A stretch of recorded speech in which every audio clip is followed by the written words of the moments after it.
let us go to our superintendent's report. Superintendent Dixon.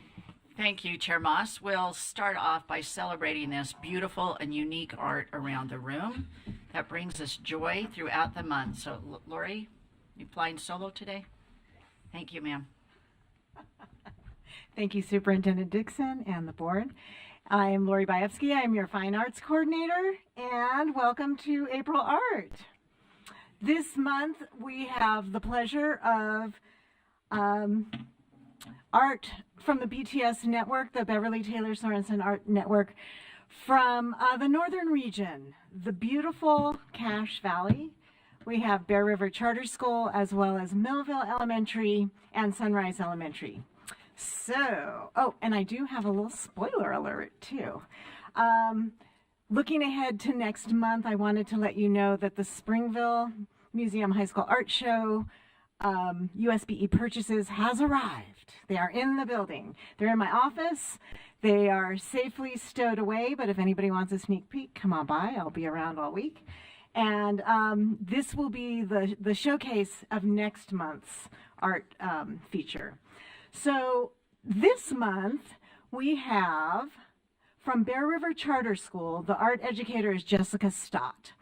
And we're featuring kindergarten, second, and fourth grade art on paper. So on this wall over here, and there's some in the back as well, students learned about the erosion. These are fourth graders, by the way. Erosion that made Utah's iconic delicate arch. They were introduced to the famous artist, can you guess? Vincent van Gogh. And they studied his iconic paintbrush strokes and made their own version of Starry Night, using those techniques on Utah's iconic landscape. In the back, you've got the Wassily math circles. These are kindergartners. Students learned about the famous artist Wassily Kandinsky, and they particularly focused on his color study. Squares with concentric circles, and practiced making the sums of 10 using concentric circles. After practicing as a class, students created their own sum of 10 on the black and white paper. And then they painted their equations. And then over here we have some corn, and there's also some corn in the back. Second graders, this is called flint corn. They learned about gardening, fall harvest, and then they drew their own flint corn cobs that outlined the kernels and the husks with a black Sharpie. Half of the class painted their cobs in warm colors and cool backgrounds, and the other half mixed it up and did the cool cup with the warm backgrounds. Okay, and then there's a couple showstoppers in the front. So this is Cache County Schools. And what you're looking at are bus wraps. So there's a program in Cache, it's called Art in Transit, and Aurora Hughes Vila, who is our BTS endowed chair at Utah State University, started this several years ago. And she uses, she works with the city of Logan and Cache County to literally take the images of our art students and wrap them on buses throughout the city.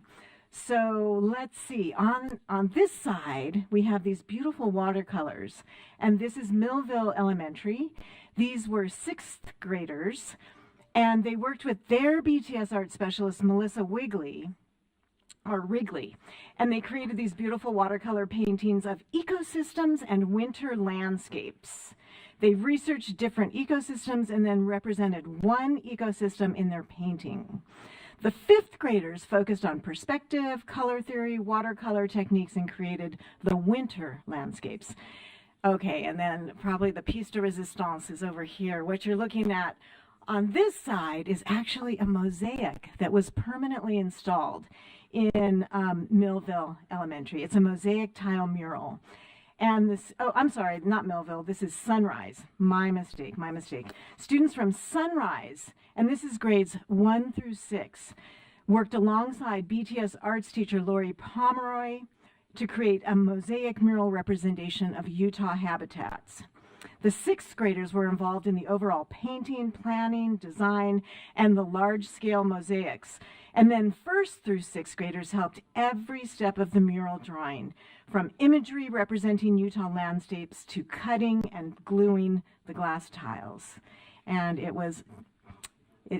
next time you're in Cache Valley, swing by Sunrise Elementary, which is in Smithfield, and have a look. Thank you.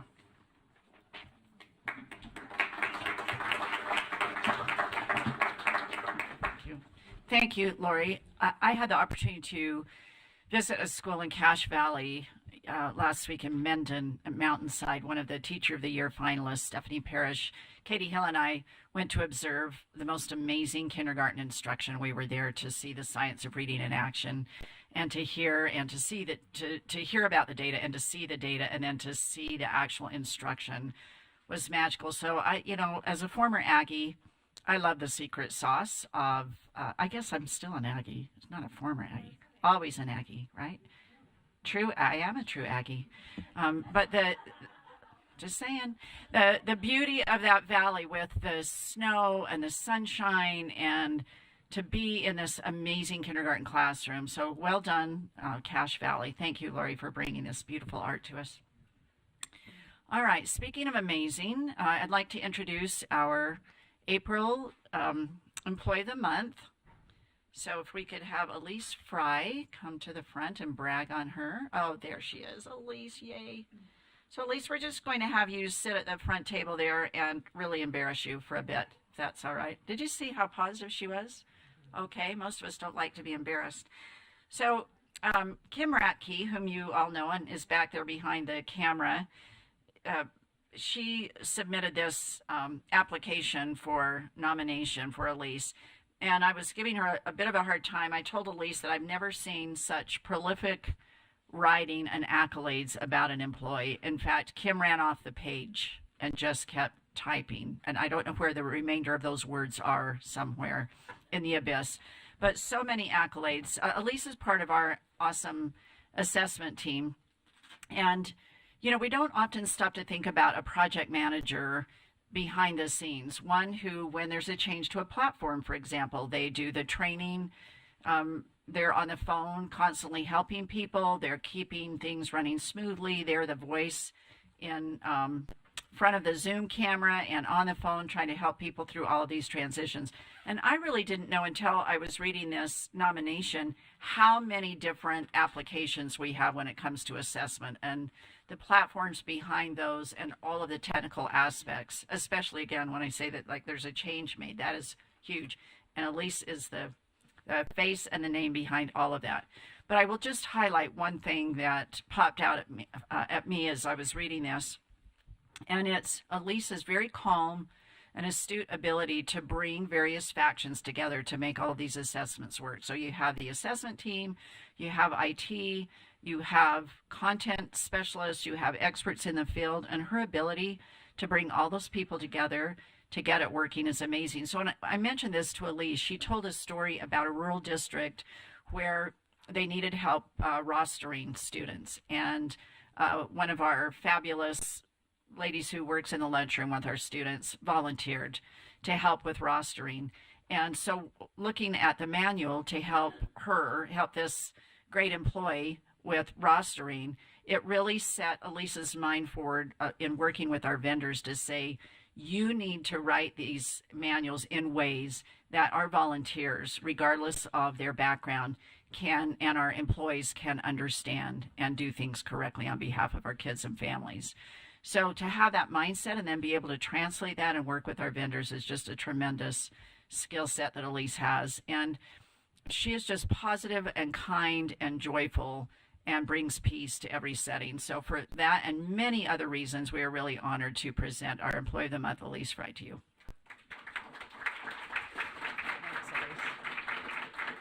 And you don't even have to give a speech.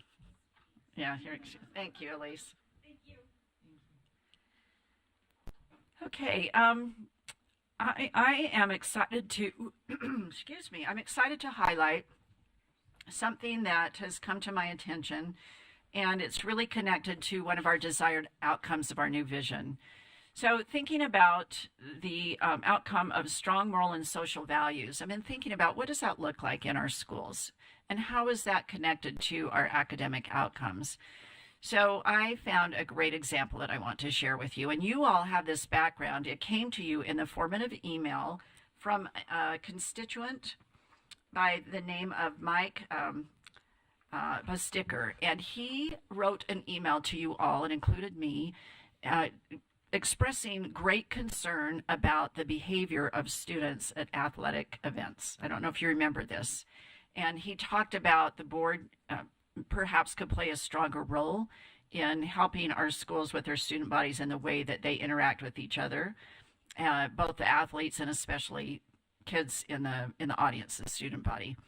And he then mentioned that he went to a school, I think he was keeping a scorebook or something for the opposing team, and he'd had issues with his own child being bullied while he was on the court as a basketball player, and he'd just been noticing the behaviors. And so on this particular instance, he was at a game, and the opposing team was Clearfield, and he noticed something very different about Clearfield High in the way that they not only treated the athletes on the floor, but the opposing team, the members of the audience, and each other. And it made me curious, and I thought of this desired outcome. So I wanted to go see what was happening in a Clearfield.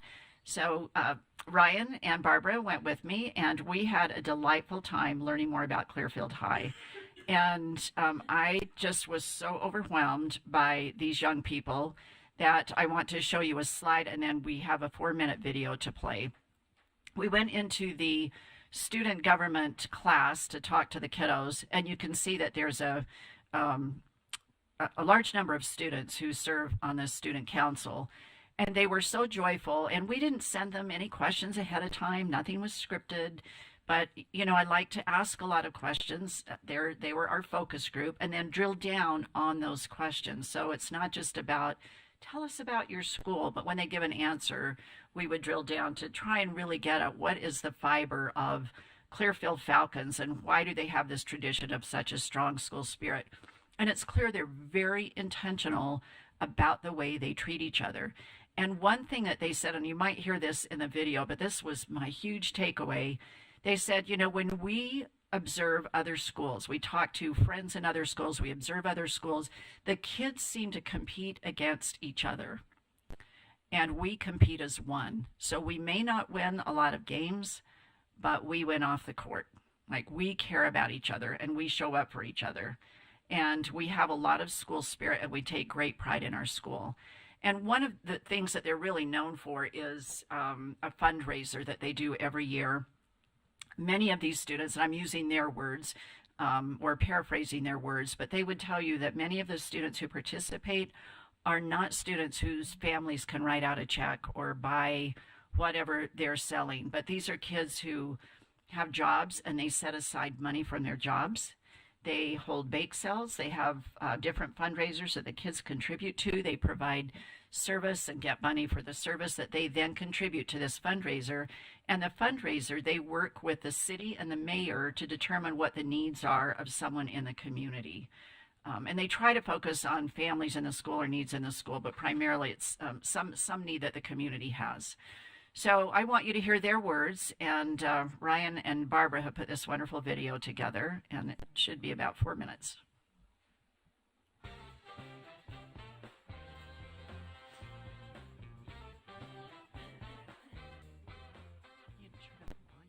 Spirit's kind of the main thing that people kind of come and see us for. And so at football games or at basketball games, kind of any sort of sporting event, we go all out, and it's a party. And there's not one person who isn't dressed up in our theme.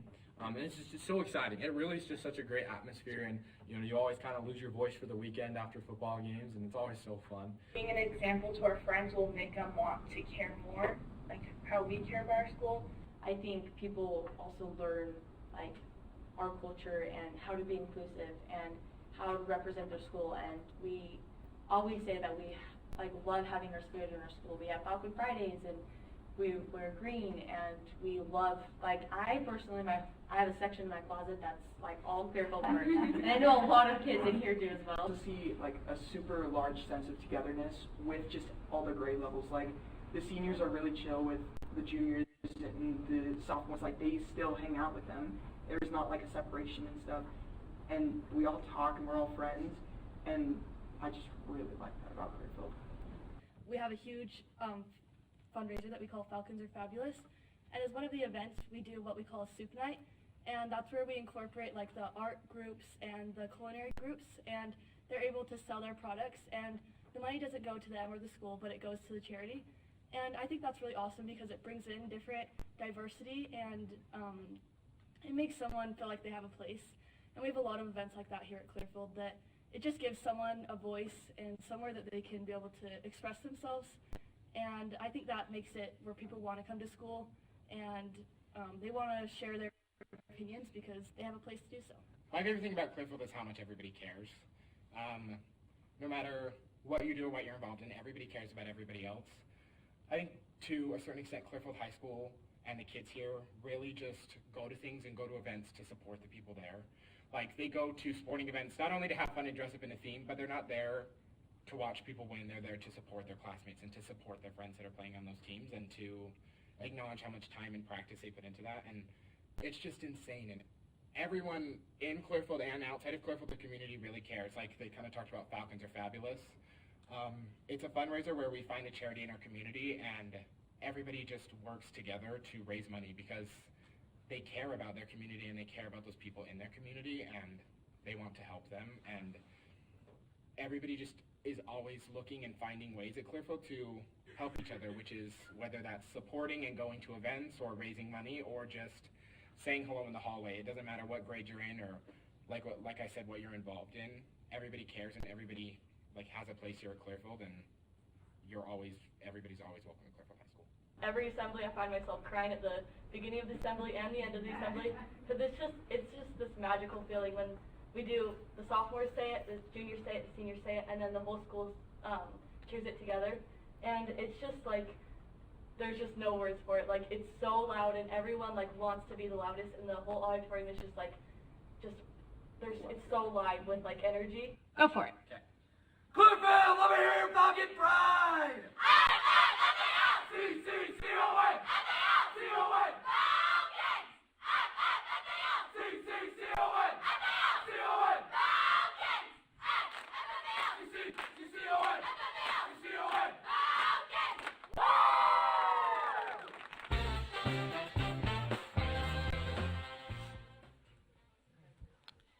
Thank you to Ryan and Barbara for putting that video together, but thanks so much to the kids of Clearfield High and the standard that they're setting for their peers. My wrist has been pulsating by people telling me that they have a connection to Clearfield. And the student body president, the first young man that was featured, is on your student body advisory, or student advisory council rather. So you can learn more from him through Student Advisory Council. So I think it's so important to, again, reflect back on the desired outcomes of the vision. And as I like to say, we sometimes focus on the term or the phrase, what do you want to be when you grow up, which is a phrase I've stopped asking. And instead, who do you want to be and what do you want to do? Because who you want to be is far, in my opinion, far more important. And I think kids truly can learn these very important character traits at school. So thank you for indulging me in my visit to Clearfield, and I hope that you'll all take advantage of schools that show these same high moral and social characteristics, that they can be a light to other students. Thank you. Thank you, Superintendent. Thank you to Clearfield. Great example. If you're out there, thank you. Okay, yeah, so we're on to business. Let's take a break. Let's take 5 minutes. Let's see, we are, wait a second, we're ahead. Thank you. All right, five minutes, and we'll try to get going by 10:40 something.